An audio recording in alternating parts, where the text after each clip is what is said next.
Okay, so video challenge. Um, like I told you, this is the first time I do it, right? And I'm actually heart beating. I'm actually very nervous now. But but since I said I'm gonna do it, and I really want to do it, um, just to overcome the challenge. I'm going to go ahead with it, and I will tell you how I feel when I get into the story and approach the end of the video. I'll give you an update of my feelings, okay? So, I told you that I was gonna share a funny story about myself, and that's what I'm gonna do.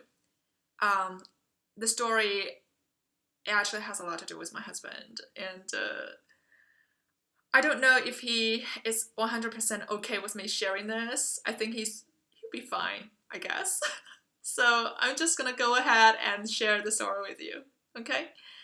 So that happened when we first started dating, and at that time I was still a college senior year student, and he started working.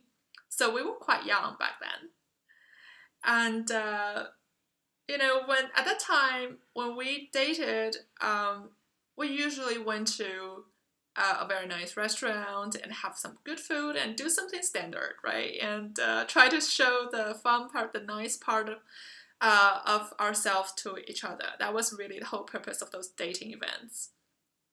And one day, I was thinking about making a change. And what triggered that idea is, like, I was really curious about him because he always seemed to be like so calm and so mature. Um, and I wanted to see like his little crazy side.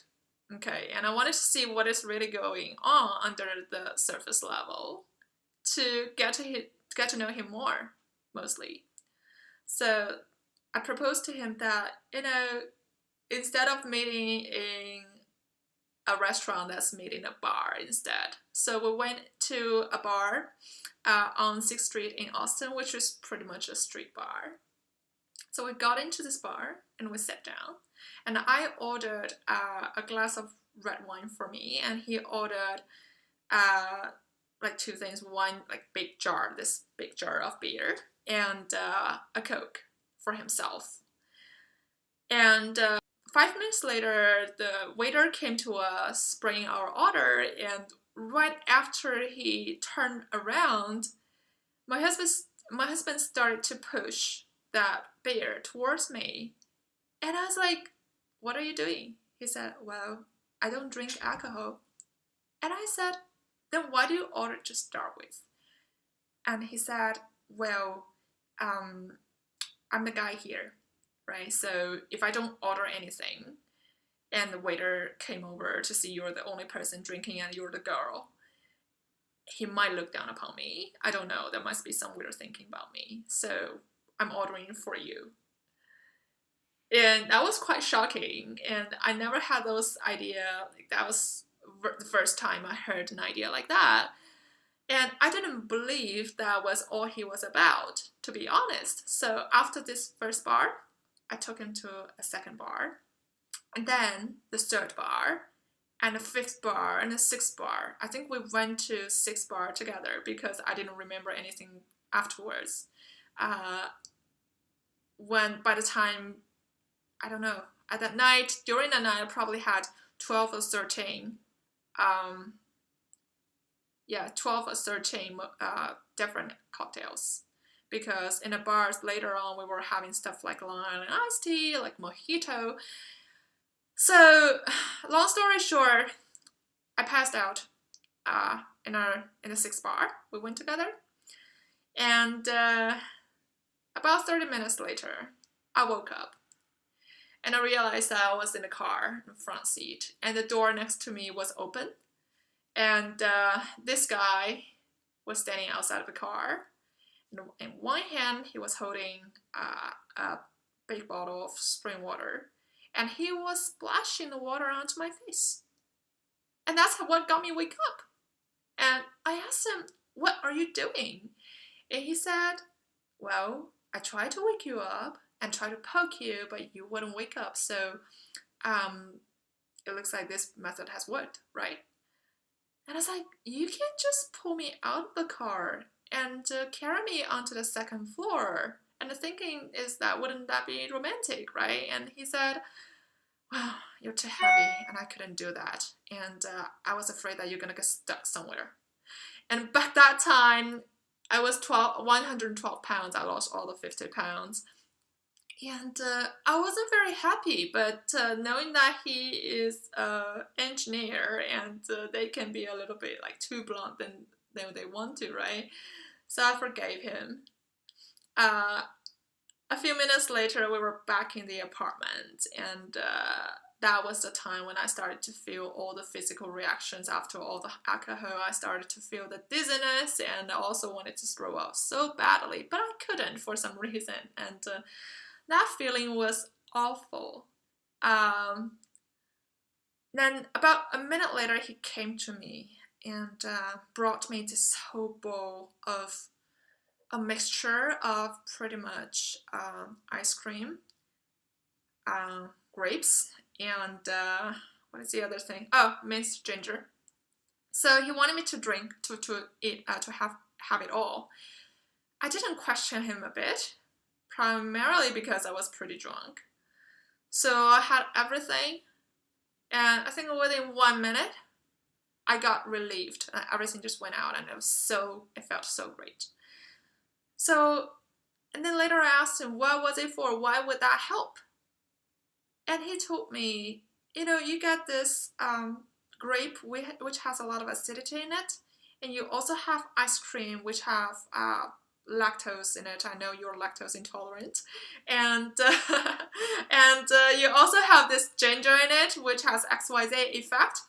So when you mix all the three together, there's going to be some reaction created and you're going to be relieved, right? And that was the weirdest thing I have ever heard in my life. Probably the weirdest solution ever to get relieved from the alcoholic reaction. But guess what? That worked. And that was pretty much that night. Nothing really happened, no craziness. Well, craziness on my side. And I think what's funny is that I tried to test him I tried to kind of test him and see what is really under his surface by dragging him to different bars and having him drink. But eventually, I was the person who got drunk, and I think that's the first time when he started to see how crazy this girl is and what she is really about. And I'm really happy that he didn't back off. So yeah, that was the story. Alright, so now back to the moment. It was how long? It was 7 minutes. No, it was 8 minutes. Do I still feel nervous? I don't know. I'm still I wasn't feeling nervous at all when I was telling the story, but now when thinking I'm actually shooting a video of myself and this video is gonna go public, I'm starting to get a little nervous.